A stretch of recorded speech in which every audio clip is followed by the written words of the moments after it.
Welcome, everybody. I am Mario Vitale, founding president of AME, the Alliance of Multicultural Entrepreneurs. We have a fantastic seminar lined up for you. But before we start, I would like to thank our co-producer, Unico Biz Solutions. The title of our webinar today is How to Start Nonprofits and Build a Strategic Alliances. We have three incredible panelists joining us today.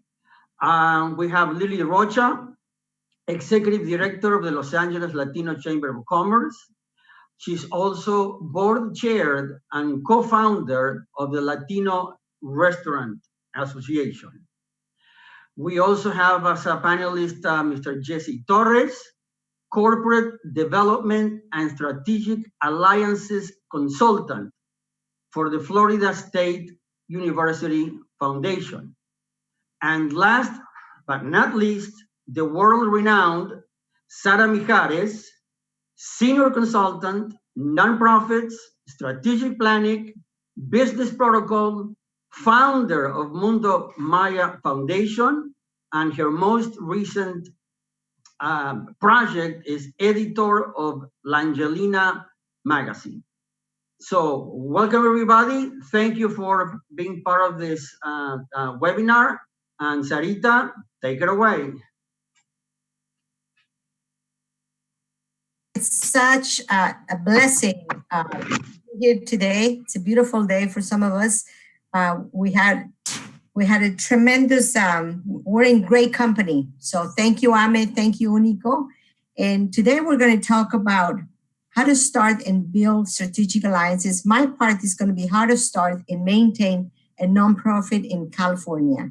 And I'm going to basically just, I'm just going to concentrate in California in the 501c3s, the tax exemptions, okay?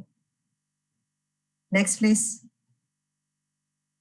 So our agenda covers 7 points: the types of nonprofits, benefits and restrictions for 501c3 nonprofit, 10 legal steps to become a nonprofit, cost to form a nonprofit organization and how long it takes, startup funding, compliance, keeping active and in good status, and problems that nonprofits get into it and how to fix them. Sounds like a lot. We're going to go through it rather fast because everything is about compliance, about documents and timeliness, okay? You know, as St. Francis of Assisi said, for it is in giving that we receive, and that's what nonprofits are all about. Next, please.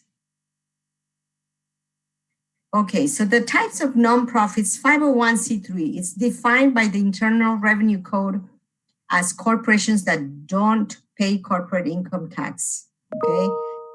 And in order for that, for you not to pay tax, if you have a nonprofit, you have to have a tax exemption.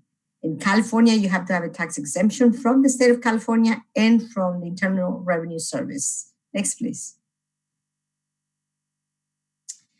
What are the benefits for a nonprofit, 501c3? You don't pay corporate income taxes on net profit of the corporation. Donations to your organization are tax deductible to the donors. They're eligible for property tax exemption granted by counties, eligible for nonprofit bulk mail rate.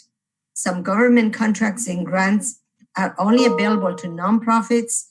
Some foundations make grants only to nonprofits, although they're not required by law to do so. And nonprofit status communicates that you dedicate it to the community. Next, please. The restrictions placed on 501c3 non-corporations, you cannot distribute profits to shareholders or others. It's okay to have money at the end of the year. You must have a board of directors, a BOD, to represent the public stake in your organization. You cannot engage in political support or post candidates for office, okay? You can support issues, like immigration is an issue, you can support it. You can support arts and humanities. Those are not political, they're policy issues, okay? So there are limits on lobbying. You cannot talk to elected officials about pending legislation. You cannot guise or use it for personal profits. If you close the organization, you must distribute any remaining assets, such as money, to other nonprofits. In the annual paperwork for federal and state governments, it is required. If your total income is $2 million or more, a CPA, certified public accountant audit, is required. Next, please. 10 legal steps to become a nonprofit. This is almost everything you have to do. You have to determine the corporation's name. You have to draft and record onboarding articles of incorporation with the Secretary of State of California, known as SOS. It is with the Secretary of California that you register your articles of incorporation so that the organization can be born, okay? You have to appoint or vote the board of directors. You have to prepare statutes, the bylaws, and conflict of interest policy. You take the initial actions of the board of directors, your first meeting to get it going. You need to get an employer identification number, EIN. It's through a form SS4, and this is through IRS. And you might not have employees at the beginning, but you need to get this just to open the bank account, okay? You have to register the initial California Charitable Foundation Registry Form with the Attorney General Office, and this is Form 3500. You have to register the Statement of Information with the California Secretary of State, and this is basically who the executive board is, who the president, secretary, and treasurer is, $25. And you have to apply for the federal tax waiver through the IRS service, the tax exemption, and the California tax exemption as well. Next, please. Next. Hello. How long does it take? With the California Secretary of State, it can take you 10 to 15 days if you file it in Sacramento. We have an office here at the Ronald Reagan building in Los Angeles, but it takes longer to do it because it goes to the counter and then they mail it to Sacramento, and then the mailing process takes anywhere between 20 and 30 days. So it's going to take about 4 to 8 weeks to register it. I personally use a courier service when I deal with some of my clients, and it takes 10 to 15 days because I pay the courier. I send them the articles of incorporation, and they take it to the counter in Sacramento. So, and if you want it in 48 hours, $500 will give you a nonprofit in 48 hours, registered with the state. It's an expedite. The tax exemption, it takes about 3 to 4 months if you process it the short form, the 1023-EZ, and 5 to 8 months if you do the long form. Next, please. And COVID-19 has caused delays, okay? Now, how do I get some money to start with? Okay, you can donate your time and money. You can give a loan. If you're the president starting the organization, you can give a loan to the organization, and then you can get it back once monies are received. You can ask friends and supporters for startup funds. You can apply for foundations for seed money. And then the Cal nonprofits have a quote here. This seed is so rare. Most people have never seen it. You can search online for foundation centers, and you can find organizations that are interested in your cause and just send them a short letter, presenting your case and asking them for funds to see if they support. And any businesses, So it's competitive world out there. You need to be persistent, okay? But obviously, there's close to 100,000 nonprofits in California. So there's a lot of people that have a passion for giving. And one of the ways that it's being done is through nonprofits. Next, please. Compliance, okay? Keeping active and in good status. What does that mean? Every year, like anybody, if you're in business, whether it's a nonprofit or for-profit, you have to file your annual reports with the California, with FTB, the Franchise Tax Board, and with the Internal Revenue Service. One is a state, one is federal. And the forms are listed in here. FTB Form 199, it costs $25. With the IRS, it's a Form 990-EZ or Form 990-N, and it depends on how much funds you process during the year.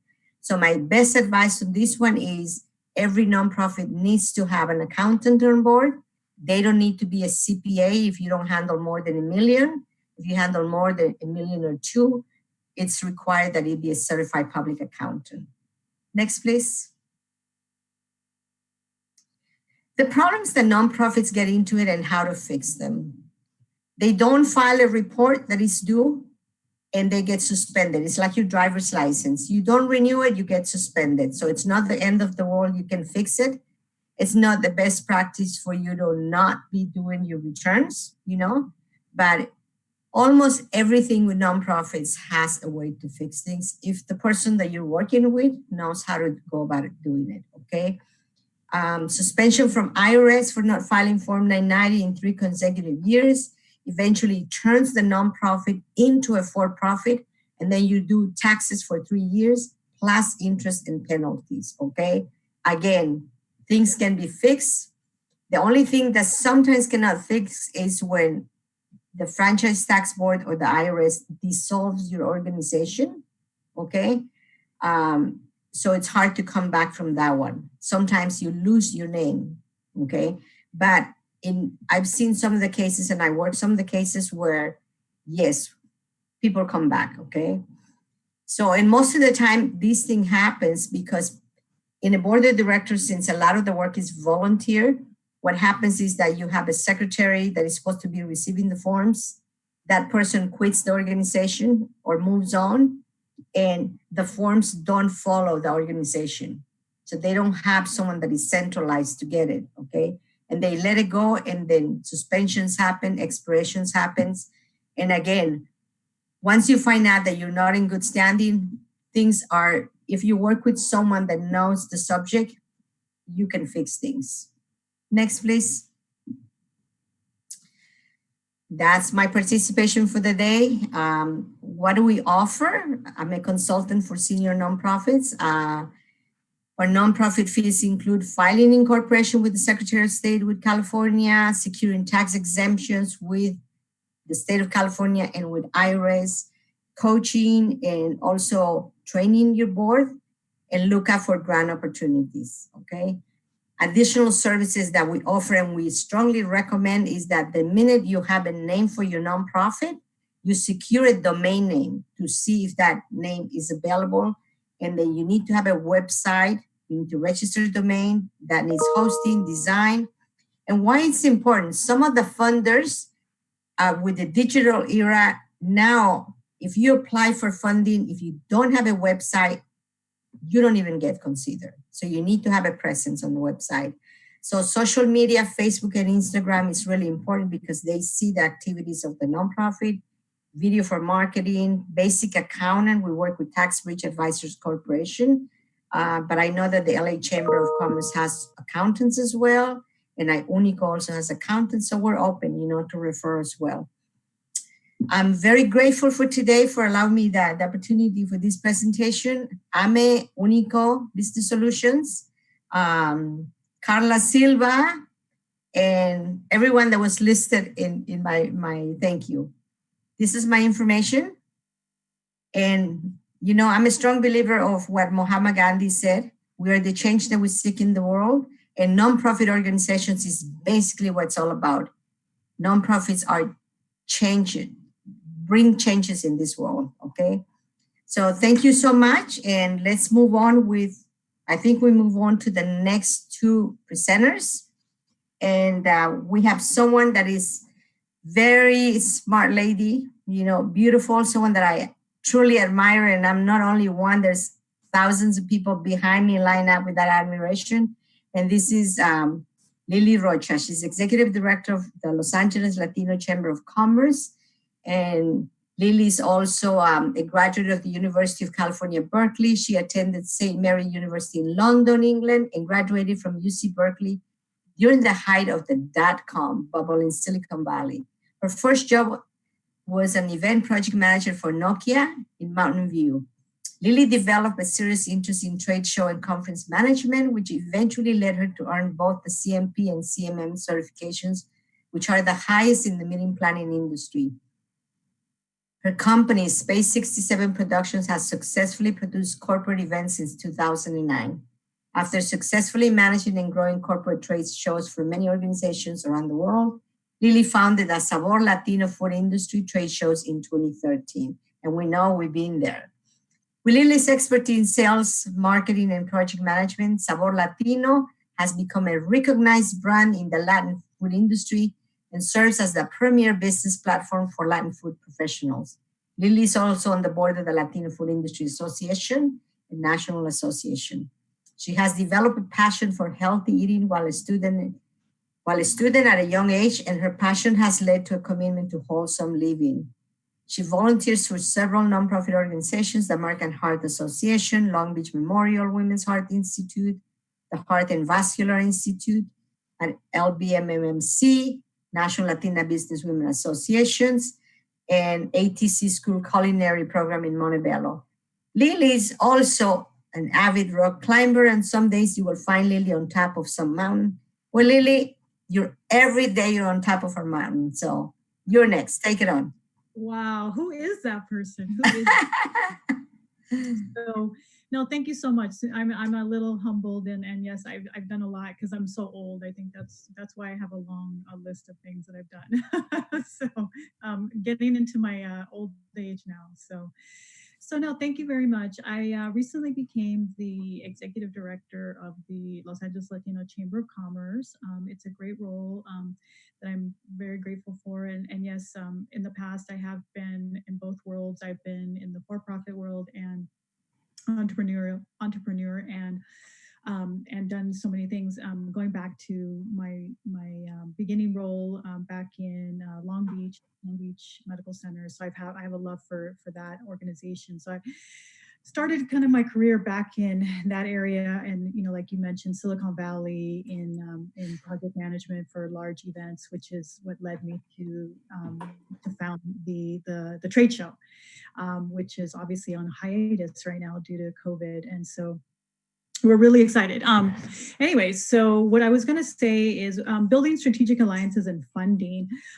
Thank you so much, Sarah, for the information that you just gave. We get at the Chamber a lot of questions like that from our members that are doing different projects. So I now, obviously you're the person, because these are the exact kind of questions we've been getting from different people in the public. I'm going to talk a little bit about my experience with the Latino Restaurant Association, because of the fact that it does kind of go well with some of the things that you spoke about. And so I co-founded the Latino Restaurant Association back in 2018. I'm also currently on the board of the Latino Food Industry Association, another great food organization. So check those two out if you can. But with regard to the Latino Restaurant Association, all of the things that you mentioned were some of the things that we had to go through. And it's very important that you do everything in a timely manner and make sure that everything you're checking off all those boxes, because it becomes very, very critical once you start fundraising. So fundraising, I think, for me right now, things have changed so much with regard to what's going on, not only with COVID, but what's going on socially. And so being very, very, first of all, being very clear on your goal of your nonprofit is going to be the most helpful thing that you can do, because once you start making those connections, which we'll talk about in a second, you have to be very clear on some of those goals.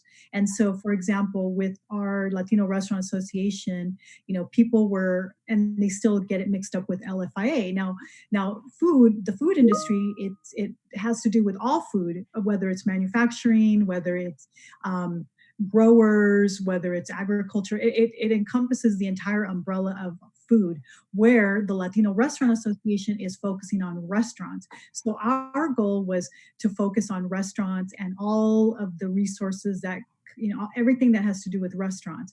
And so with that gives us a focus on where we want to go for funding and who we want to target. So making sure that you're very clear on the goals. Now, obviously, restaurant is not just the goal, it's the audience, but then we look at advocacy around restaurants. Like just today, I believe LA City Council is having a vote on the liquor licenses that they're expediting liquor licenses for restaurants so that people can have liquor licenses outside and in different areas. So they're making some things a little bit more expeditious for people. And so having a clear goal will give you sort of a roadmap. Having that roadmap so important. Just like you saw the checklist that Sarah had for you, you have to have the same kind of roadmap for funding. And that'll give you a clear path on how to go about it. Now, what I like to do is, Sarah just also mentioned my, 2 billion connections that I have. So that's where you want to start. You want to start with the people that you know. So you want to start with people that you know, and that's how you're going to build those strategic alliances. So of course, I work with a lot of people in food. I've met a lot of people throughout the way, and it is a lot of work. You have to sit down and make that list of people that you know. So once you start doing that, then I can call Sarah and say, Sarita, and she has done this. I mean, we've done this where, I know she knows a lot of people internationally. We've gone to Mexico together. We've done all these different things that create those alliances. But having a roadmap, looking at your own network and having clear goals, that will really start you off with your fundraising, tactics and marketing plan.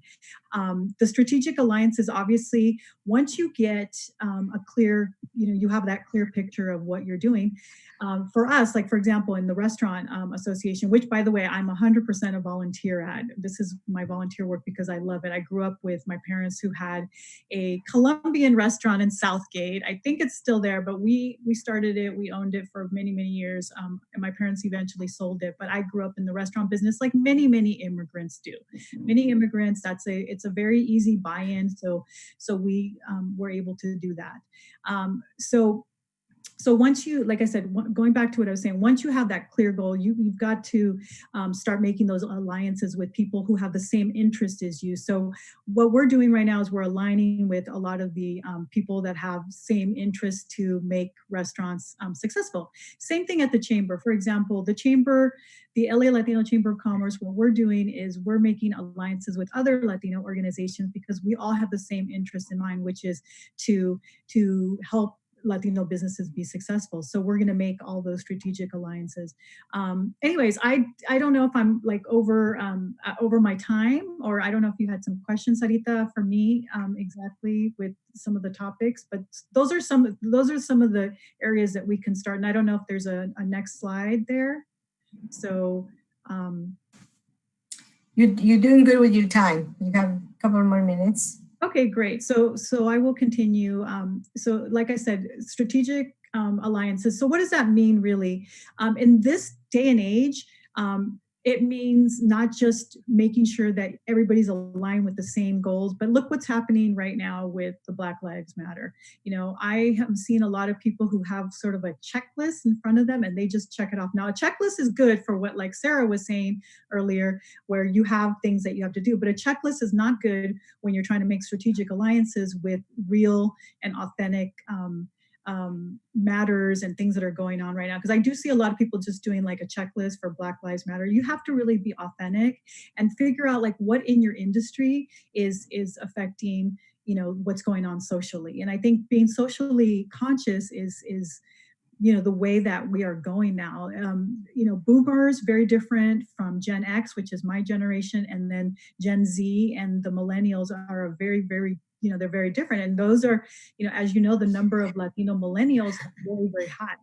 And so we're going to be looking at the millennials as the next group of leaders. So we really need to listen to, how they're looking at things, and they're very socially conscious of everything. So like me as a Gen Xer, I'm having to look at things in a very, very different way, which, I personally love it because I'm seeing a lot of the things that I've kind of been complaining about, racism, sexism, all these things. And I'm seeing a lot of people talking about it now, but you have to really be aligned in your niche. So if your niche is your nonprofit is women, then you want to be aligned with whatever, if it's women's business or if it's something else, you have to really be aligned with things that are going on socially as well. So I think, you have to do the work, bring in the experts, talk to people, do not do this by yourself. Some of the mistakes I've made, you have to talk to people, you have to go out and build those alliances. That's absolutely for sure. So, and I think we have some questions. I think we're going to leave the questions at the end, Lily. Okay. Okay. Right. And Monica, you're going to guide us with the questions. But thank you so much, Lily. You mentioned your generations. You guys are so proud of your generation. I'm proud of mine too. I call myself a bebe because I'm a baby boomer. Okay. Got it? Well, thank you so much. I will. I encourage everyone to follow me on Instagram. It's the Lily Rocha, and please check out the Latino Restaurant Association, Sabor Latino, and of course the Chamber, which is near and dear to my heart. We're doing some amazing things. We're looking for some ambassadors. We're featuring members, so please make sure. And of course, thank you to AME for having me here today. And I'm really excited to be part of this group today. Thank you. Absolutely, and I'm an LALCC chamber member. So, and then correction, Carla Silva is going to be doing monitoring the questions at the end. So, and then we have our next presenter, which is again, nowadays that we're global, everyone is global. The minute we wake up, we're global. Okay, and Jesse is right now in Florida, Florida. So anyway, we have Jesse Torres, and he's a corporate development and strategic alliances consultant for Florida State University Foundation. And Jesse has collaborated with universities, nonprofit leaders, federal laboratories, state agencies, and international government officials in Panama, Mexico, and India, and the full spectrum of mission-driven social enterprises, entrepreneurs, investors, advisors, and intermediaries seeking to attract the resources and collaborations with corporations to achieve their goals. He has a reputation for being strategic in fundraising and corporate development and for being well-connected in industry.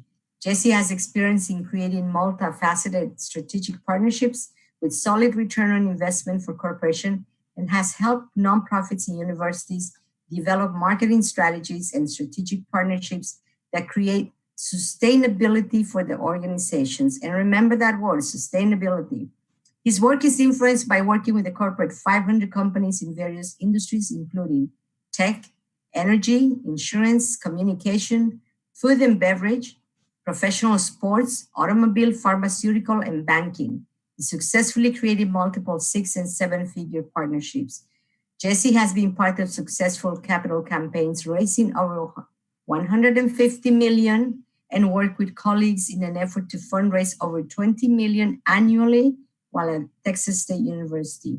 He also participated as a part of a fundraiser team that raised $1 billion in the Raise the Torch campaign at Florida State University. So it is my pleasure to introduce to you Jesse Torres.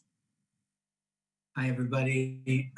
Thank you for inviting me, Sarah and everybody else. I appreciate AME's invitation to this panel. Just a little bit about myself. I started my fundraising career working as the National Director of Development for the Hispanic Scholarship Fund.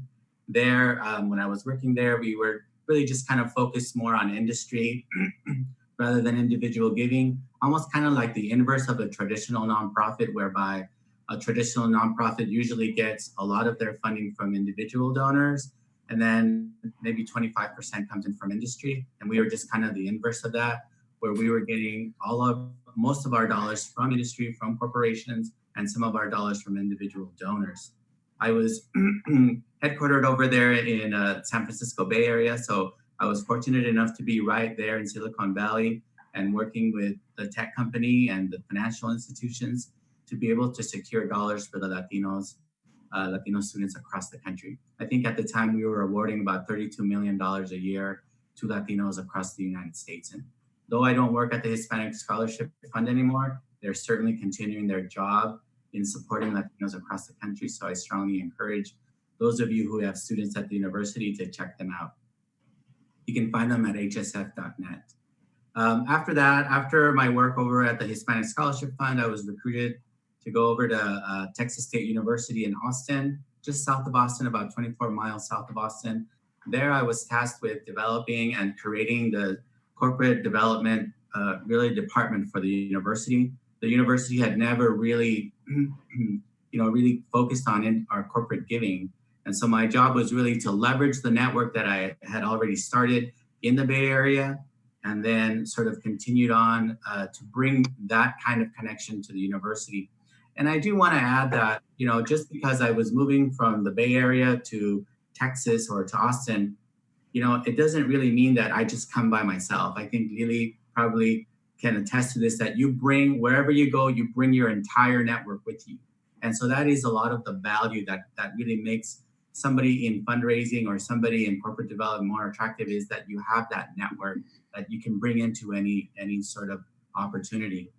The other thing is, though I was scheduled or headquartered in San Francisco, on any given week, I could be in New York, in Dallas, Los Angeles, Miami, or Seattle, or in some cases even abroad.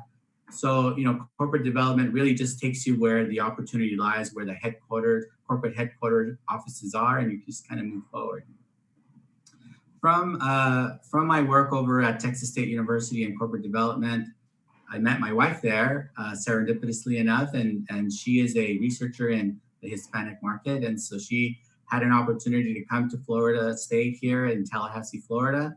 And so I've been fortunate enough to also come into Florida State University to help them continue in their efforts to secure corporate dollars and corporate partnerships. So, that just kind of continues. So that's kind of a little bit about my background in terms of how I got to Tallahassee and my work in corporate development starting in California.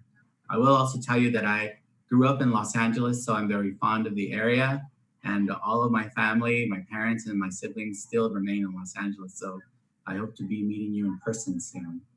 The other thing I want to say just really quick about corporate development, and for those of you that are starting your nonprofits, given the times, I will tell you that in 2008, when we had that economic downturn, that I had my biggest fundraising year at the time.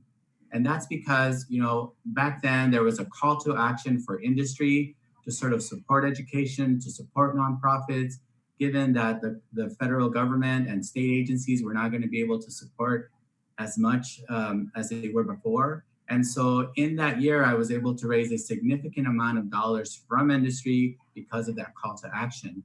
And if you look at what's going on now, given the COVID environment and just kind of the drastic change almost from one month to the other, the Wells Fargo Foundation, for instance, announced that they were awarding over $170 million above what they typically donate. The Ford Foundation and the Knight Foundation have committed to over $740 million in philanthropy for this next year.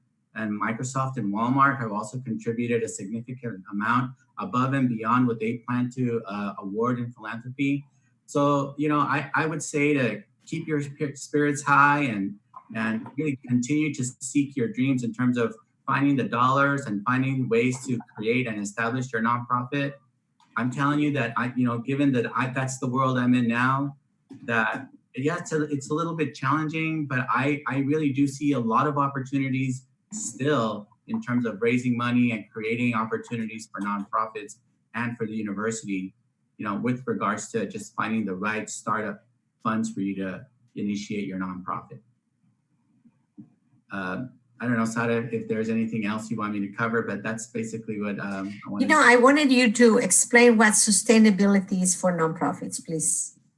Well, I'll tell you that in between my job between Florida State and Texas State, I was consulting for a lot of nonprofits, and a lot of these nonprofits used to call on me to say, look, how are we can you help us? We're kind of going under and we need to find funds from industry. And the first question I asked was, when they invited me in to say, just kind of take a look at our operations and give us just kind of your insight and suggestions. And I always looked at the board. The very first thing I did was tell me about your board and are they sort of contributing to your nonprofit?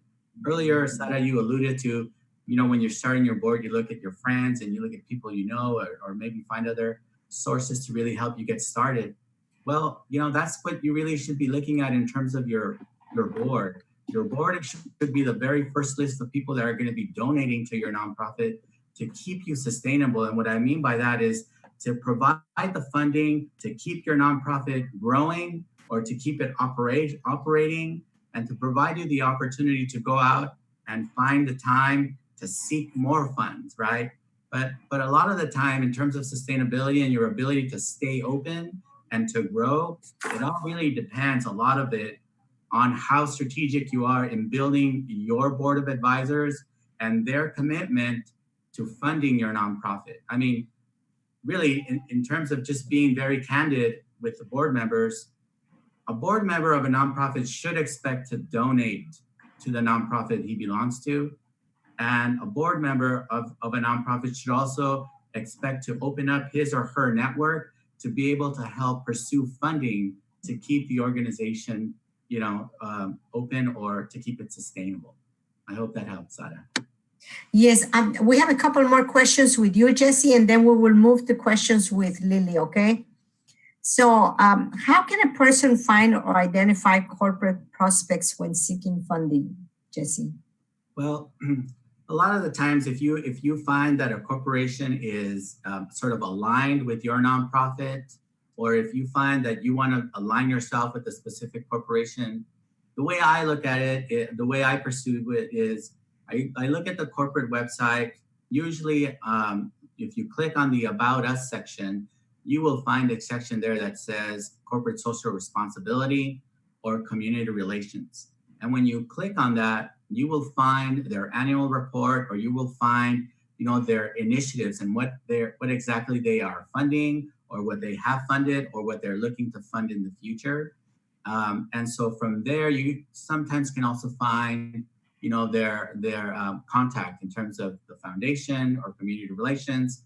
Just really quick, not in all cases, but in most cases, there is a difference between a corporate foundation and also community relations. They have different pockets. Both sides can also fund the nonprofit, but anyway, back to the question, that's how I find, and that's how I sort of identify the people that I need to connect with when I'm connecting with a corporation. Okay, thank you, Jesse. Lily, what is the difference? I'm sorry. What is the difference between fundraising for a chamber of commerce versus a 501c3, more of a charitable corporation? Well, I think, again, going back to, can you hear me? A little bit louder, please. Okay, can you hear me? Yes. Okay, great. No, I think, again, just going back to being aligned with what your goals are. And so the differences will be in building the alliances with people that are like-minded and aligned with what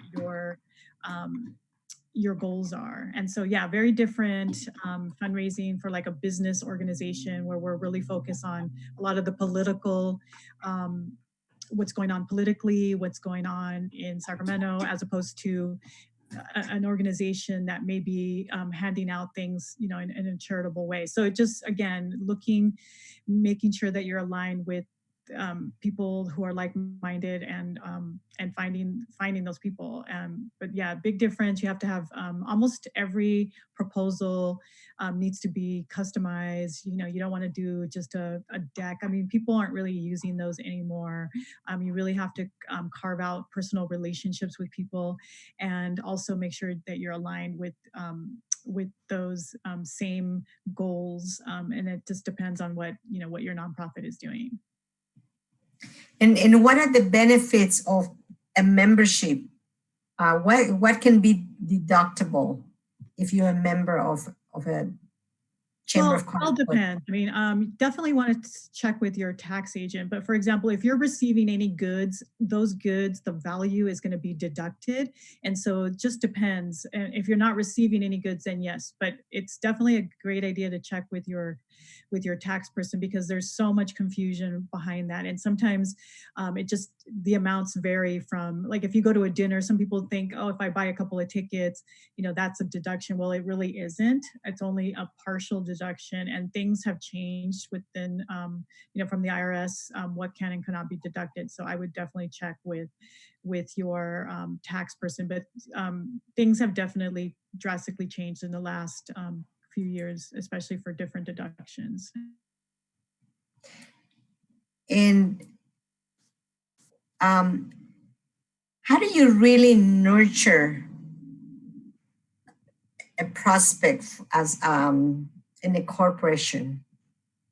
You know, when we could be very social, Jesse mentioned, I call and, you know, I do what they ask me. I submit in the web, in the internet, but then I call in and said, hey, can we do lunch or can we have coffee? How do we do it in the virtual age right now? That's for both of you. Well, I'll tell you that, for me, it's when you're connecting with people in philanthropy and people in community relations or foundations, for the most part, it's all about relationships. Everything is about relationships. And yes, there are portals where you sign up and you seek funds. It's very impersonal, if you will. But I think if you really want to sort of establish that kind of relationship that you're looking for from a nonprofit, that you do your best to connect, send them emails, just kind of check in on them, stay on their radar. Right now, of course, we can't take them out to lunch and we can't, sort of connect face to face. But I think you could still do your best to make sure that you stay on the radar by, finding different ways to send messages, whether email, phone calls, text. Just do your best to stay in their radar and to continue to develop the relationship, because, once you do have that kind of relationship, it just makes it a lot easier to just be up to date in terms of new initiatives, and also sometimes they're able to bounce ideas off of you that would help you position your nonprofit for funding. And so I would argue strongly that anything you're doing really requires an effort to develop that personal relationship, if you can, with those people that you're hoping to connect with. And I think that answers the question that Paulo Hernandez sent us to all the panelists. Will you say that the most important for fundraising will be networking? Lily? Yeah, and if you can hear me, I would say I echo Jesse's words as well. And also really being not just cognizant, but mindful of not just going after everybody, not just going after every single person. I mean, if you feel like, for example, if I'm fundraising for restaurants and really my sponsor, the person that I'm trying to get money from, isn't really aligned with that, then I can refer him to maybe Sarah's, nonprofit that fits better, making sure that you are doing those things, because sometimes it's like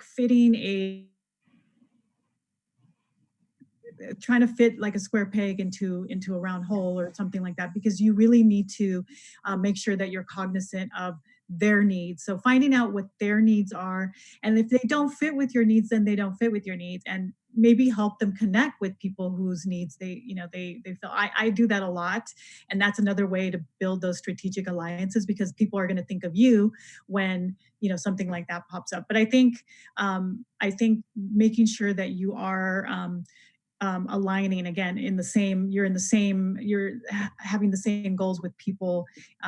And again, if it doesn't fit, then refer them to people that they do fit with, and that's going to go a long way as well. And being very authentic in those relationships and those connections.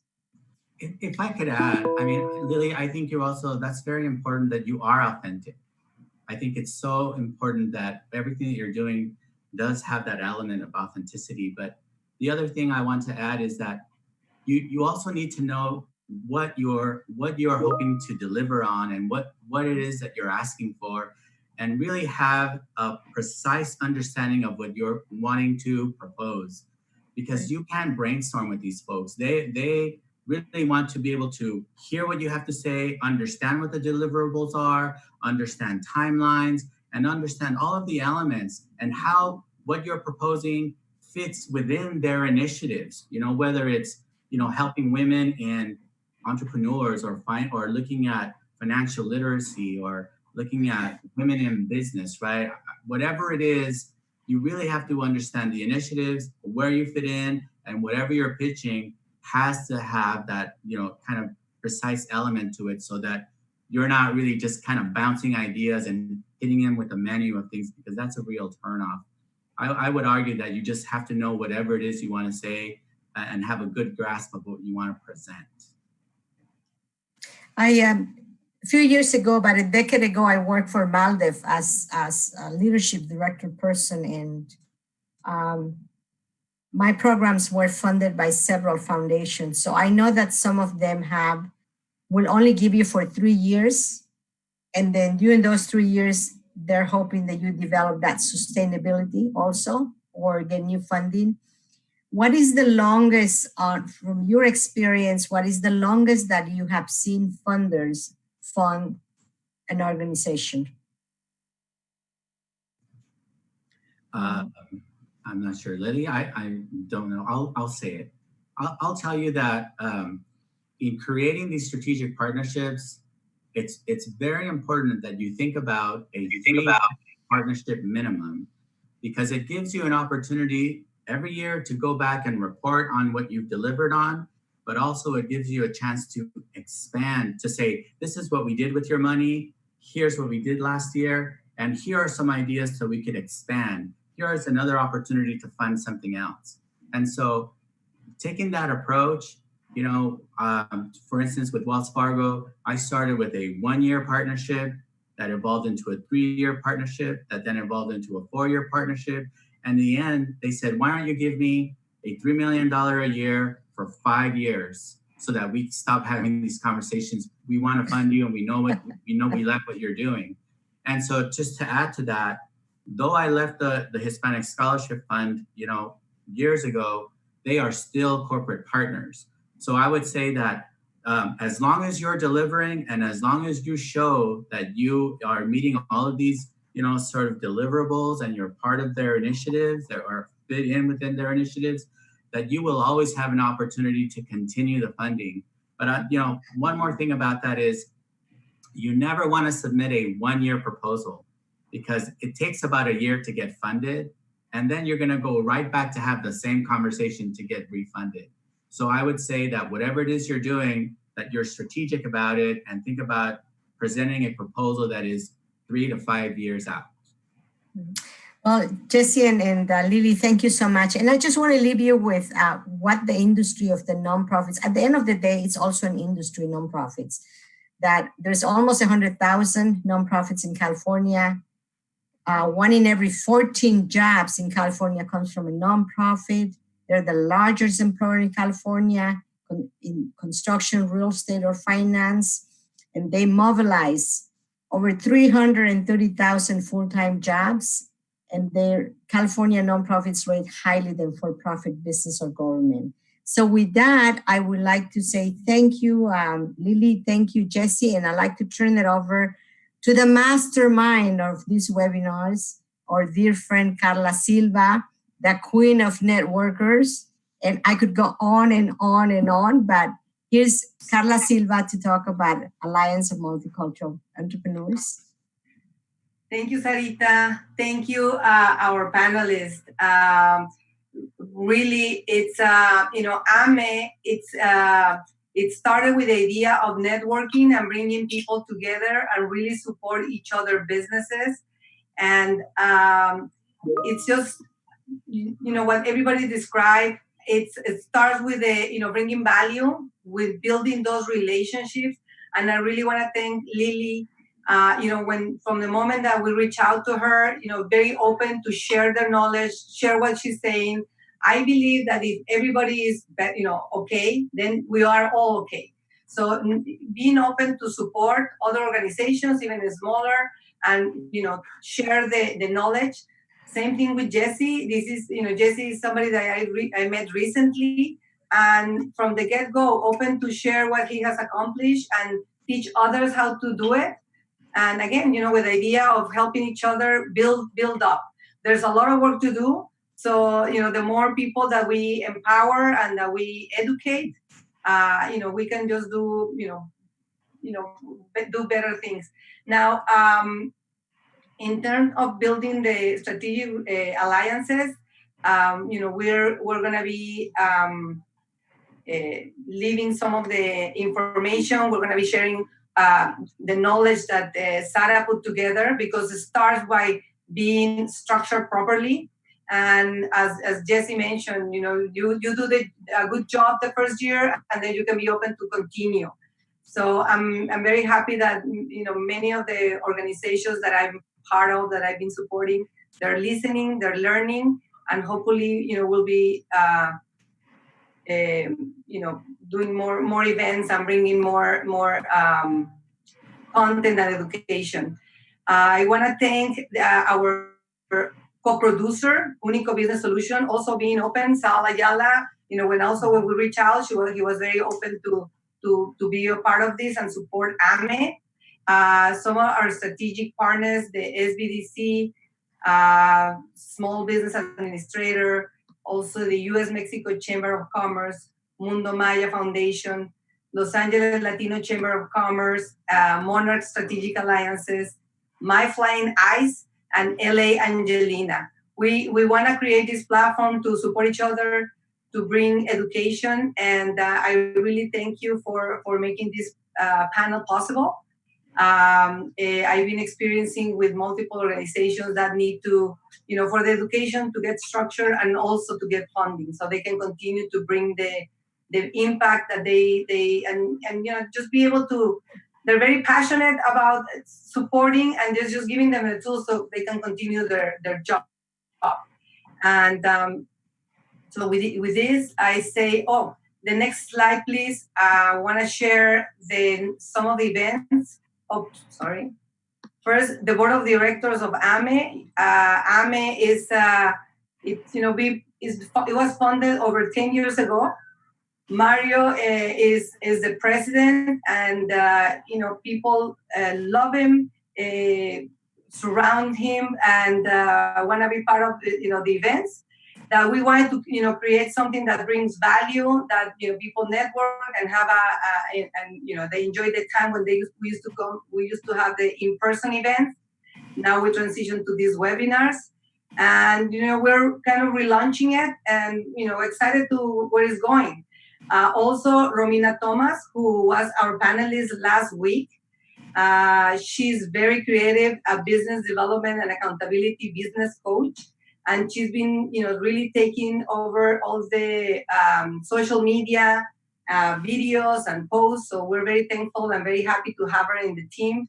Sara Mijares, who is part of the board of the advisory, senior nonprofit consultant, but she's a wealth of information. She's a mentor for me, and it's just incredible, the doors that she can open through her life and through her work, doing the right thing and supporting others. I had the opportunity to go to a trip to Yucatan, so the doors that she opens, they're not only local. When we went to Mexico and Yucatan and we're in the middle of the jungle, there was help coming from everywhere. And, restaurants opened their doors and hotels because she's been a supporter and a cheerleader, promoting tourism and her roots and culture in Mérida, Yucatan, and the Mayas. Juan Pablo Delgado is also a board member, and we'll have him join and be a panelist in future webinars.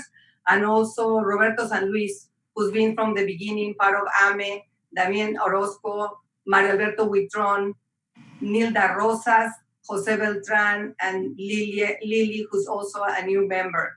So we'll have time to be introducing them properly to all of them. But we're very thankful because it's not been a year; it's been a decade that we've been, with AME, and trying to not only be a Latino organization, but just bring other cultures and support each other.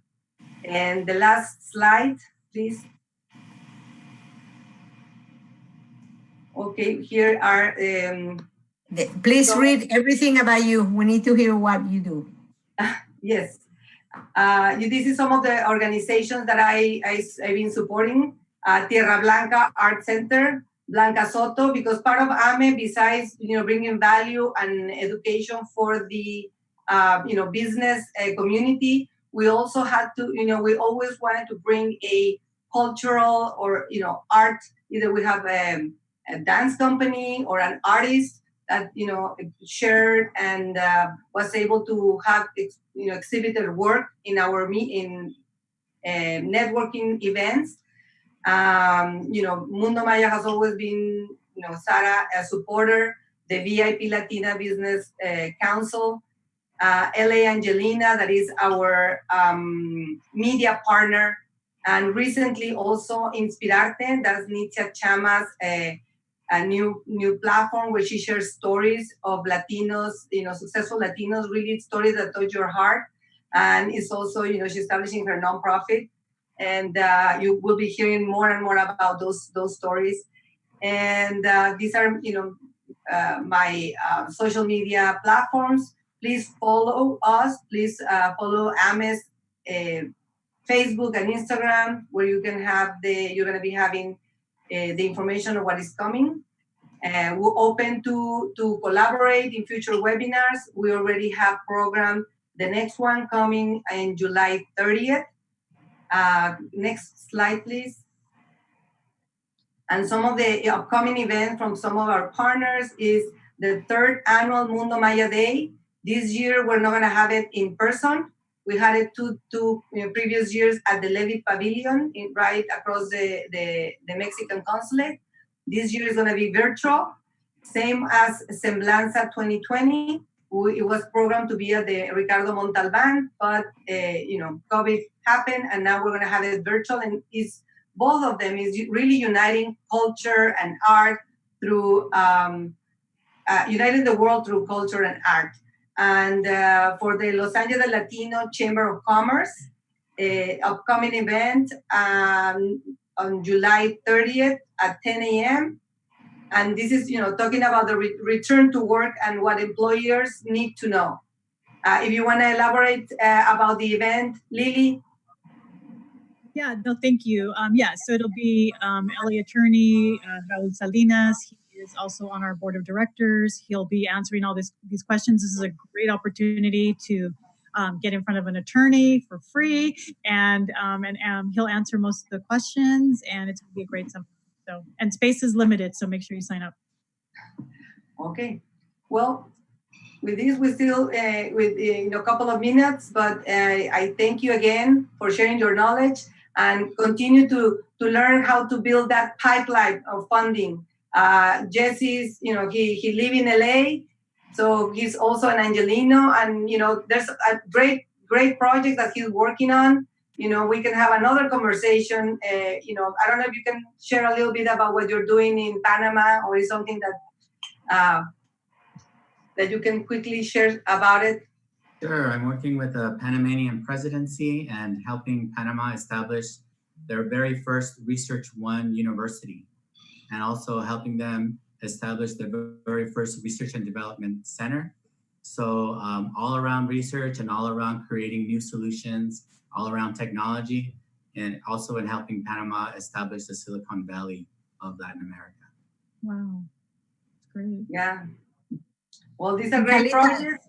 Follow our platforms and our partners' platforms. Great information and webinars and content and relationships. So besides, thanking you for your time, for your friendship, and continued support. Thank you. And then we have a message here from Blanca Soto to all panelists. Thank you on behalf of Tierra Blanca for all your support. Okay. And I want to take 15 seconds to basically say, Carla Silva is also an empresaria. She has Monarch Strategic Alliances. And so anyone that is interested in her services, Carla is available as well. And Lily Rocha says, thank you to all the panelists and thank you to everybody. And it's been a pleasure to be around you, Lily, Jesse, with all your insights, with all your inputs. And all I have to say is that if you're not with an expert when you start your fundraiser, I had a case where someone brings me a case and says, can you help us? I said, what religions do you represent? Says, oh, no, we're a Mexican organization. I said, no, you were registered as a religious organization, as a church, So, feel free to look for Chamber of Commerces, for experts like Carla, like Jesse, like Mario, like Sal Ayala, like Ame, like Unico. And with that, blessings. Thank you so much. And it's been a great webinar. Thank you. Thank you, everybody.